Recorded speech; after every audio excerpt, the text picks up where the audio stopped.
The Nevada desert had never known silence like that night. The moon sat low over the horizon, a pale coin above endless miles of sage and dust. Down in the small town of Silverton, the door to Dr. Devon Ramos's infirmary creaked open, letting in a rush of cold air and a man who looked as if he'd been carved out of loss itself. Vincent Lugo's boots left a trail of blood and dirt across the plank floor. His coat was torn, his hands trembling. Behind him, Reynolds, the ranch foreman, hesitated at the doorway, hat clutched to his chest. Dr. Ramos met Vincent halfway. "You shouldn't be driving a wagon in that storm, Vincent." Vincent didn't answer.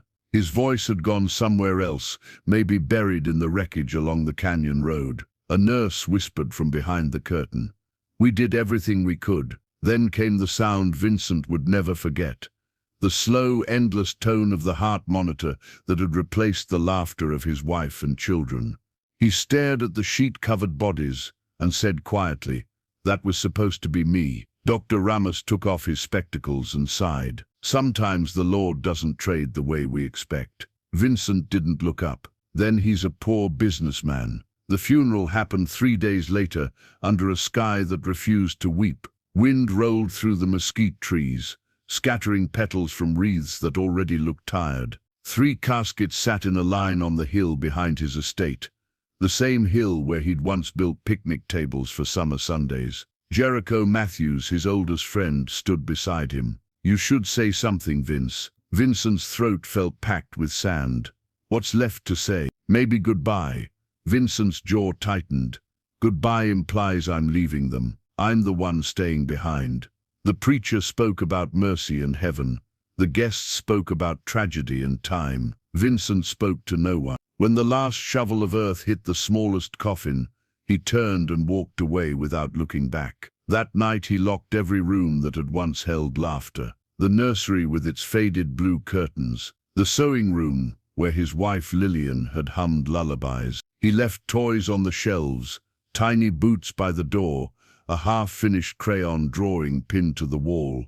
Daddy's office. By dawn, Vincent had packed a single trunk and moved into the office above his oil company in Carson City. There he worked until his eyes bled from exhaustion, until the only heartbeat he could hear was the ticking of the brass clock on his desk. He became the richest man west of the Rockies and the loneliest man alive. The morning sun had already baked the dust outside Carson City by the time Jericho Matthews climbed the stairs to Vincent Lugo's office. He didn't bother knocking. He never had. The air inside smelled of ink, bourbon, and solitude. Vincent sat behind a walnut desk the size of a carriage, eyes fixed on a stack of papers that hadn't been read in days. Jericho dropped his hat onto a chair. "I swear, Vince, you've turned this office into a mausoleum. You plan on haunting it or living in it." Vincent didn't look up. "Haunting's cheaper." Jericho huffed a laugh, easing himself down. 10 years, friend. 10 long years since that night, and you still talked like a ghost." Vincent's jaw clenched. Ghosts are honest. The living lie when they say time heals. Jericho leaned forward, elbows on his knees. "Maybe time doesn't heal. Maybe it hands you a shovel and expects you to do the digging." That got Vincent's attention. "You always were fond of preacher talk for a man who can't stay sober on Sundays." Jericho chuckled. "And you always were too proud to listen." He sobered. "You didn't die that night, Vince. You just stopped living." Vincent's hand stilled over his pen. "Don't start, Jerry." "I will start," Jericho said firmly. "You've got land stretching farther than a man can ride in a day. You've got oil flowing like water, cattle fat as kings. But what's it worth when you can't hear laughter in your own house?" Vincent rubbed a hand over his face, exhaustion sinking deeper than the lines time had drawn. "That house is a graveyard. Then fill it with life again." Vincent looked up slowly, eyes narrowing. "What are you suggesting? I hire a brass band?" Jericho smirked. "Something simpler. There's a charity auction next week at the Windmere Hotel. Big folks from Virginia City, Carson, even down from Reno. Go. Breathe air that doesn't smell like paper and whiskey. Vincent shook his head. You know I don't. Jericho cut him off with a raised hand. You owe me, Vince. I pulled you off the canyon road that night before you drove yourself straight into the rocks. You can humor an old man with one evening of social decency. Vincent exhaled, the sound heavy as the years behind it. If I go, it's only because you won't shut up. Jericho grinned. Good. I'll even loan you my lucky cufflinks. Maybe you'll win something worth keeping. Vincent almost smiled. Almost. You're a persistent nuisance, Jericho. Jericho grabbed his hat, heading for the door. That's what friendship is, Vince. God's way of making sure a man doesn't rot too quietly. That evening after Jericho left, Vincent stood by the window, looking over the city that glittered faintly in the distance. The night wind rattled the shutters, and for the first time in a decade, he wondered what it might feel like to walk into a room and not be pitied. Down below, the street lamps flickered to life. Somewhere, music floated from a saloon, the sound rough but alive. Vincent's lips twitched, the ghost of a grin. A charity auction, he murmured to himself. What could possibly go wrong? He didn't know that in 7 days' time, he would meet the woman who'd make him believe again. The Windermere Hotel gleamed like a jewel under the Nevada night sky. Oil lamps lined the veranda, and laughter floated from the ballroom like perfume. Fiddles played, boots shuffled, and the air hummed with the scent of cigars, rosewater, and ambition. Vincent Lugo stood near the whiskey table, shoulders squared, every inch the formidable ranch baron he was rumored to be. He wore Jericho's lucky cufflinks, though he doubted any luck could find him anymore. Across the room, his old friend waved from a card table.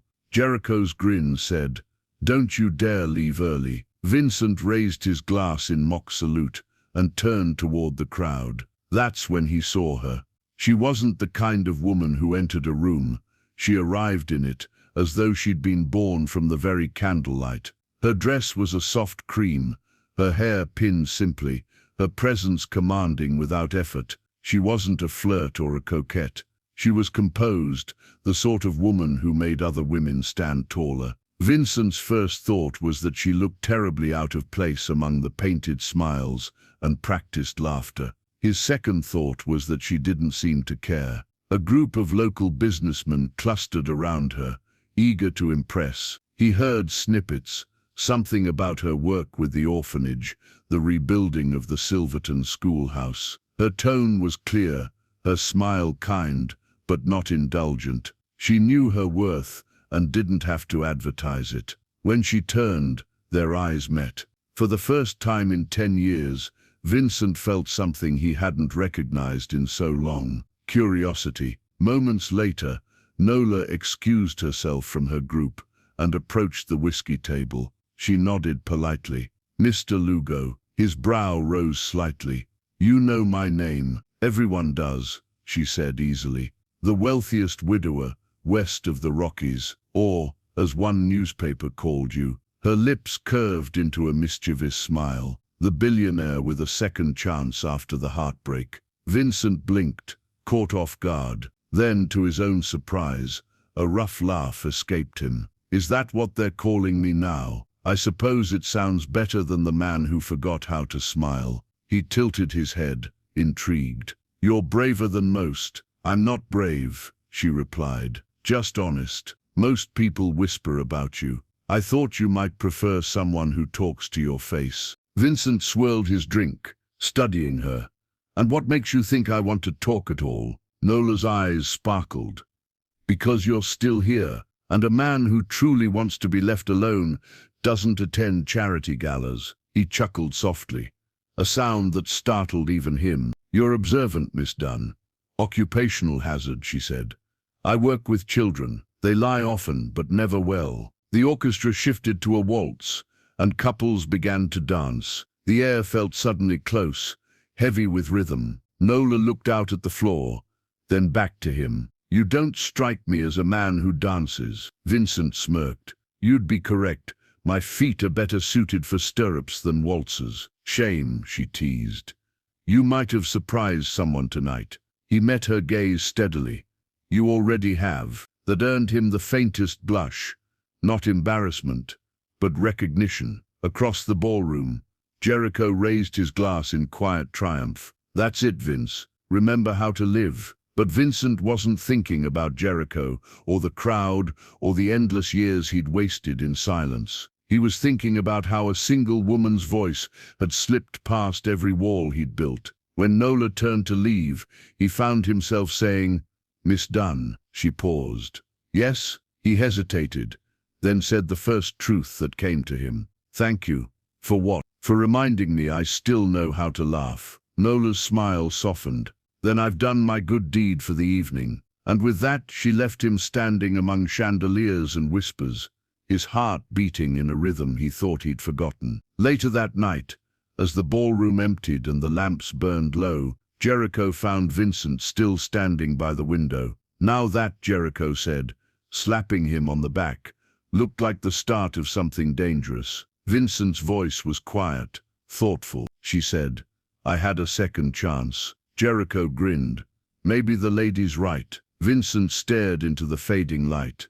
"If she is, I'm not sure I remember what to do with it." Jericho chuckled. "Started by not wasting it." Morning rolled in slow and golden across Silverton. The dew on the tall grass shimmered like glass as Vincent Lugo guided his black stallion up the dusty trail leading to Nola Dunn's ranch. The wind carried the smell of hay, sun-baked earth, and something simpler, peace, maybe, a scent he hadn't known in years. She was out front, sleeves rolled up, feeding the hens from a tin bucket.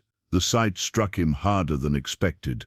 A woman who looked at home in the world. No pretension, no diamonds, just sunlight in her hair and resolve in her spine. Nola wiped her hands on her apron when she saw him. "Mr. Lugo, I didn't expect to see you so early." Vincent dismounted, dust swirling around his boots. "I didn't expect to come." "That explains the uncombed hair." He smiled faintly, the first hint of mischief she'd ever seen in him. "You always start conversations by insulting a man's grooming." "Only when it works," she said, a teasing spark in her tone. He took off his hat, suddenly unsure what to do with his hands.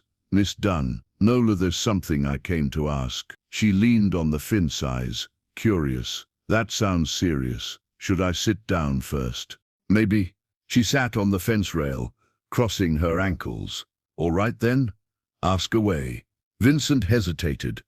For a man who could negotiate rail contracts and cattle trades across 5 counties, the words felt impossibly heavy. "You once said I had a second chance. You were right, but I don't know what to do with it. My house is full of echoes. My heart, well, it's not dead, but it's rusted." Nola watched him quietly, her expression unreadable. "I don't expect to love again," he continued. "I've buried too much for that. But I do believe a man can rebuild, and I'd rather rebuild beside someone who knows what loss feels like than beside another ghost of expectation." "You're asking me to marry you," she said softly. "I'm asking you to consider it," he said. "Not for sentiment, but for sense. You'd have a home, a share of the ranch, and the respect that comes with it. I'd have someone to keep the house alive again. We'd be partners." She tilted her head, the corner of her mouth twitching. "So, a practical union, yes? A marriage of purpose, not passion." Nola stepped down from the fence, standing close enough for him to see the flecks of gold in her eyes. "I don't need poetry, Mr. Lugo. Only honesty. That's all I've got left to give." She smiled faintly. "Then I suppose that's enough." Vincent blinked. "That's a yes?" "That's an I'll think on it," he exhaled slowly. "You're not making this easy. I've never trusted things that come easy." She looked toward the rising sun, thoughtful. "You'll have your answer by sundown." By sundown, she rode up to his mansion on a Palomino mare, the same horse she'd rescued from an auction years earlier. The house loomed before her, vast, beautiful, and utterly hollow. Vincent stepped out to meet her on the front porch. I was starting to think you'd changed your mind. I almost did, she admitted. But I kept thinking, maybe the Lord doesn't always send love first. Maybe he sends duty, and love follows behind it like rain after drought. He nodded slowly. You have a poet's heart, Miss Dunn. Don't tell anyone. It'll ruin my reputation. They both smiled. The next morning, under the open sky, and before 2 witnesses and a rather confused priest, they were wed. No flowers, no band, just wind and promise. When Nola moved into the Lugo mansion, the walls seemed to watch her, holding their breath. The halls were wide and echoing, portraits covered with sheets. Reynolds, the foreman, tipped his hat politely when she arrived.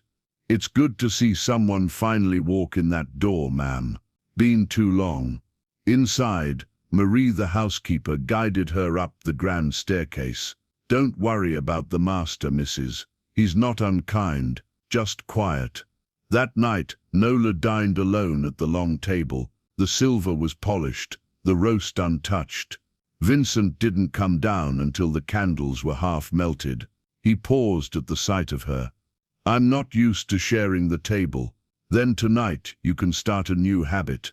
He sat at the far end. The silence was so thick it could be sliced with a butter knife. Finally she said, I noticed the West corridors closed. It stays that way. May I ask why? Nola nodded, sipping her tea. All right then. The corner of his mouth lifted just slightly. She wasn't afraid of his walls, and that amused him. Days turned into weeks. Meals remained polite, conversations brief, but something quiet shifted between them. She began leaving the parlor door open, humming while she read. He began appearing in the doorway more often, saying nothing, just listening. One night, unable to sleep, she walked the hall and heard it, a sound raw and small behind a closed door.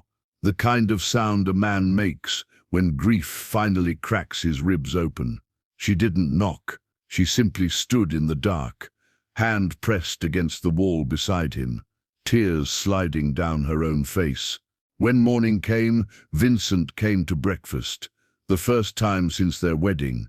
You cook, he said, noticing the skillet. I try, she said with a light smile. He inhaled deeply. Smells better than anything the chef makes. She raised a brow. Then perhaps the chef should retire. His lips curved into something close to a smile. Perhaps he should. The first spring rain came without warning. It rolled over the Nevada desert in gray curtains, drumming on the Lugo roof like a long-forgotten song. Inside, the house that had once sounded like a mausoleum now hummed softly with new rhythms, clinking china, footsteps, laughter, muffled behind closed doors. Marie, the housekeeper, still crossed herself whenever she heard laughter in that place. Mercy, she whispered to Reynolds one morning. I think the house is remembering how to breathe. Nola poured coffee while Vincent read the newspaper. You always scowl when you read, she said, because the news never tells me what I want to hear. What would that be? That breakfast is served by angels. She gave him a look. You'll have to settle for me, I'm afraid. I can live with that, he said, then almost daring himself, winked. Marie nearly dropped the sugar bowl. The master of the house had winked. By June, Silverton was buzzing. The widow Dunn has tamed the Iron Baron. At the general store, William Rowe the banker said, mark my words, she married his money. When the gossip reached Nola, she laughed dryly. If only they knew how poor in conversation he was when I found him. Jericho snorted. You've put the life back in him, missus. Don't let their chatter sour you. But it did sting. And when Vincent saw her quiet at supper, he asked, who do I have to buy or bury for putting that look on your face? Neither, she said. Just people forgetting their manners. He stood then, chair scraping, and muttered, then they'll remember tomorrow. Next evening, at the town meeting in the old courthouse, A reporter asked loudly, "Mr. Lugo, how does it feel replacing tragedy so quickly?" Vincent's voice carried like thunder. "She's not a replacement. She's the reason I'm still standing. Show her the respect she's earned." The room went silent. Even the clock stopped ticking. When they returned home, Nola met him at the door. "You didn't have to do that." "Yes," he said quietly, "I did." For the first time she reached for his hand and didn't let go. That night the storm rolled in again. Lightning flashed through the library windows. Candlelight flickered over rows of old books. Vincent poured 2 glasses of whiskey. "I never used to drink with company," he said. "Then tonight's a first." They talked until the thunder softened. She told him of the father who'd loved the bottle more than his daughter. He told her of the dreams he still had. The children laughing down the hall. "You talk like you still hear them," she said. "Sometimes I do. Then they're not gone." Her eyes shimmered in the candlelight, and something broke loose between them. Grief and longing tangled together. When he brushed a strand of hair from her cheek, she didn't step away. He kissed her then, gently at first, like a man testing whether the world would crumble if he dared feel again. It didn't. The rain beat harder on the windows, the candles swayed, and her laughter, low, surprised, tender, filled the gaps where sorrow used to live. They found themselves beside the fireplace, the heat mingling with their breath. When he whispered, "Tell me this isn't a mistake," she smiled against his throat. "It's living, Vincent. You're just out of practice." Later, the fire burned low, and the only sounds were the rain, the crackle of wood, and 2 heartbeats that finally kept time together. At dawn, he woke to find her already up, hair loose, humming softly as she poured coffee. "You sing in the mornings now?" he teased. "I always did.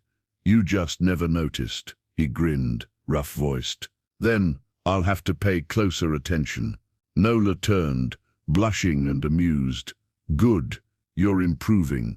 Summer had ripened the valley to gold.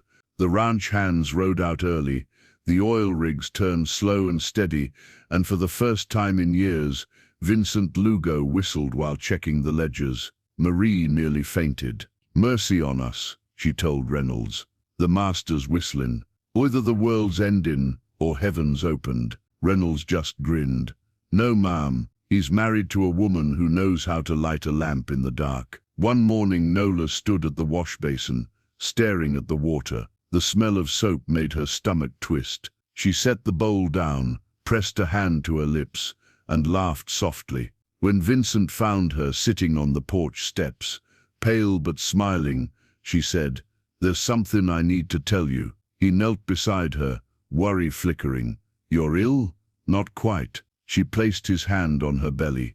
"You're going to be a father again." For a heartbeat he didn't move. Then he pulled her into his arms, rough and trembling. "Thank you for letting life back in." 3 months later, Dr. Devon Ramos arrived with his worn leather bag. Vincent paced like a man about to face a firing squad. When the doctor smiled and said, "You may want to sit down, Mr. Lugo," Vincent froze. "Why? Is something wrong?" "Nothing at all," Ramos said, "except there are 3 of them." Nola blinked. 3 triplets, the doctor confirmed. Vincent sank into a chair, laughing and crying all at once. 3 chances at life, where I once lost 3. The next day he unlocked the west corridor for the first time in a decade. Dust rose like ghosts greeting him, and then settled as sunlight poured through the windows. "We'll need paint," he said, "and not a single thing reused from before. These rooms deserve their own beginnings." Nola nodded, eyes glistening. New cradles, new curtains, new songs. Workers came and went, carrying wood, fabric, color. Laughter echoed through halls that had forgotten the sound. Even Reynolds hummed while hammering. "Never thought I'd see this place alive again," he said. Marie replied, wiping her eyes, "Careful now, or you'll make me cry on the baby quilts." By harvest season, The Lugo ranch was unrecognizable. The oil wells struck deeper, the cattle fatter, the barns freshly painted. Vincent opened new wells near the foothills and gave half the profits to rebuild Silverton's orphanage, naming it the Second Chance Home. At the dedication, Jericho Matthews clapped him on the back. "You finally learned that a man's fortune ain't measured by acres. Vince, it's measured by laughter in his house." Vincent smiled. "Then I'm the richest man alive." Her eyes shimmered in the candlelight, and something broke loose between them. Grief and longing tangled together. When he brushed a strand of hair from her cheek, she didn't step away. He kissed her then, gently at first, like a man testing whether the world would crumble if he dared feel again. It didn't. The rain beat harder on the windows, the candles swayed, and her laughter, low, surprised, tender, filled the gaps where sorrow used to live. They found themselves beside the fireplace, the heat mingling with their breath. When he whispered, "Tell me this isn't a mistake," she smiled against his throat. "It's living, Vincent. You're just out of practice." Later, the fire burned low, and the only sounds were the rain, the crackle of wood, and two heartbeats that finally kept time together. At dawn, he woke to find her already up, hair loose, humming softly as she poured coffee. "You sing in the mornings now?" he teased. "I always did. You just never noticed." He grinned, rough-voiced. "Then I'll have to pay closer attention." Nola turned, blushing and amused. "Good, you're improving." Summer had ripened the valley to gold. The ranch hands rode out early, the oil rigs turned slow and steady, and for the first time in years, Vincent Lugo whistled while checking the ledgers. Marie nearly fainted. "Mercy on us," she told Reynolds. "The master's whistling. Either the world's ending or heaven's opened." Reynolds just grinned. "No, ma'am. He's married to a woman who knows how to light a lamp in the dark." One morning Nola stood at the wash basin, staring at the water. The smell of soap made her stomach twist. She set the bowl down, pressed a hand to her lips, and laughed softly. When Vincent found her sitting on the porch steps, pale but smiling, she said, "There's something I need to tell you." He knelt beside her, worry flickering. "You're ill?" "Not quite." She placed his hand on her belly. "You're going to be a father again." For a heartbeat he didn't move. Then he pulled her into his arms, rough and trembling. "Thank you for letting life back in." 3 months later, Dr. Devon Ramos arrived with his worn leather bag. Vincent paced like a man about to face a firing squad. When the doctor smiled and said, "You may want to sit down, Mr. Lugo," Vincent froze. "Why? Is something wrong?" "Nothing at all," Ramos said, "except there are 3 of them." Nola blinked. 3 triplets, the doctor confirmed. Vincent sank into a chair, laughing and crying all at once. 3 chances at life, where I once lost 3. The next day he unlocked the west corridor for the first time in a decade. Dust rose like ghosts greeting him, and then settled as sunlight poured through the windows. "We'll need paint," he said, "and not a single thing reused from before. These rooms deserve their own beginnings." Nola nodded, eyes glistening. New cradles, new curtains, new songs. Workers came and went, carrying wood, fabric, color. Laughter echoed through halls that had forgotten the sound. Even Reynolds hummed while hammering. "Never thought I'd see this place alive again," he said. Marie replied, wiping her eyes, "Careful now, or you'll make me cry on the baby quilts." By harvest season, the Lugo ranch was unrecognizable. The oil wells struck deeper, the cattle fatter, the barns freshly painted. Vincent opened new wells near the foothills and gave half the profits to rebuild Silverton's orphanage, naming it the Second Chance Home. At the dedication, Jericho Matthews clapped him on the back. "You finally learned that a man's fortune ain't measured by acres. Vince, it's measured by laughter in his house." Vincent smiled. "Then I'm the richest man alive."